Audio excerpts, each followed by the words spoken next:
When the thatch of Neri's house caught, the flames were foolishly small at first, a tired yellow under the eaves, nothing for a grown man to fear. Neri stood on the courtyard stones, watching as his son packed their few pots into a woven basket. The women wailed from a neighbouring compound. Smoke threaded into the sky like a finger pointing to something angry beyond the hill. In the old way, when a house burns, it is not just timber that is lost, but a throat of memory. Elder men said the fire opens a mouth for spirits. Women said it exposes where a household's luck was hiding. The Miri came before dawn, his hands stained with oil and his scarf knotted like a question mark. He turned a chicken in the air, read its liver by the first light, and ground his teeth. You must leave, not forever, not yet. There is ash on more than the wood, the tiger remembers. So Neri walked with his family to the far side of the paddy fields and stayed in the guest house where the grooves of the floor remembered other lives. They ate from different bowls. The villagers avoided their threshold as if it had teeth. Children who once ran their fingers along Neri's rafters ducked when they passed. Even dogs refused to sleep at the door. On the third night, when the moon slanted like a blade, Kamur, Neri's eldest, began to hum. It was a tuneless sound at first, a small animal calling. Neri told him to lie down. Kamur hummed louder, then laughed as though at a joke only he could hear. In the morning, he walked to the field alone. He did not come back until dusk.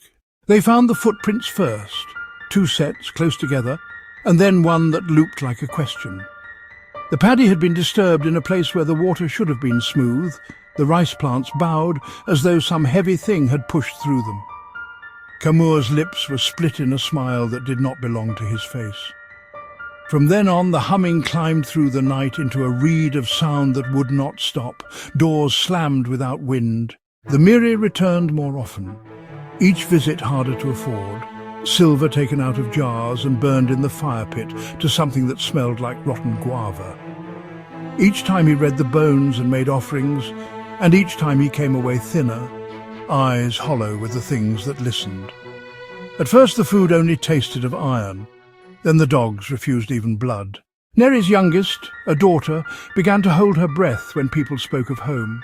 She said that sometimes, when she closed her eyes, a shadow made of smoke sat across their mat and told stories with no voice.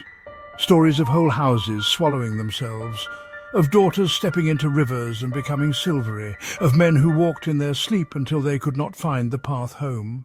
You must make a new fire, not to unburn the past, to call the house back from where the tiger has taken it.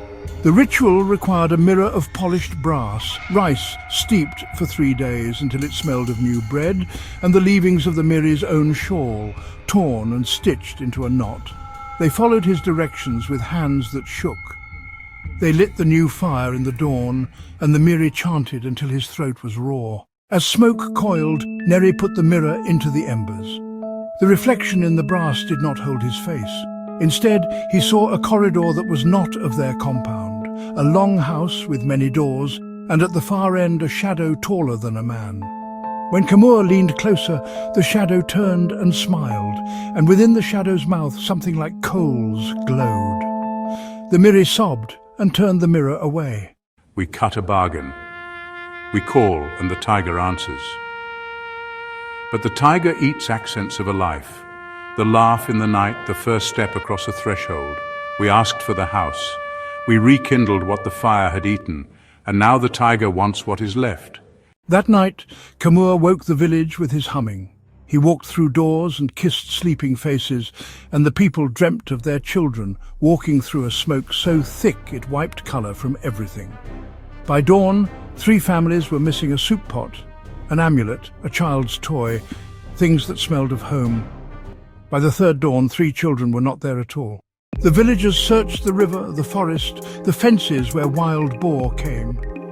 They followed Kamur's footprints to the paddy and found only a smear on the mud as if someone had wiped a hand along the earth. Kamur sat at the edge of the field and hummed until he did not need to eat. Late on the 4th night, when the moon hid its face, the Miri set fire to the mirror. He pressed it into the blazing coals and ground it until the brass became black. The smoke that rose was no longer a gentle finger, but a column that sucked at the stars. From it a sound flew, the clearing of a throat the size of a mountain. Kamur laughed once, long and empty, and then he was gone. There was no body, no wetness on the grass, only the sound of water moving through a place that had not been a stream the day before. In the morning, where Kamur had sat, 3 small ash-shaped footprints led into the paddy and stopped as if a weight had been taken. No one ate from the Neri house again. They rebuilt it in a different place with new beams laid on fresh stones. The Miri stitched his shawl into a new knot and tied it around his wrist like penance. But sometimes, when the wind comes down from the hill and the moon is blind, a distant humming threads through the village, light at first, like a child calling. Then, like smoke, the sound swallows the edges of roofs and the ache of the living, and for a moment the world remembers the taste of wood and ash. They say that where a house burns, the tiger waits not for flesh, but for everything that makes a house a home. You may rebuild the beams, you cannot rebuild the song that lived there before the smoke learned the tune.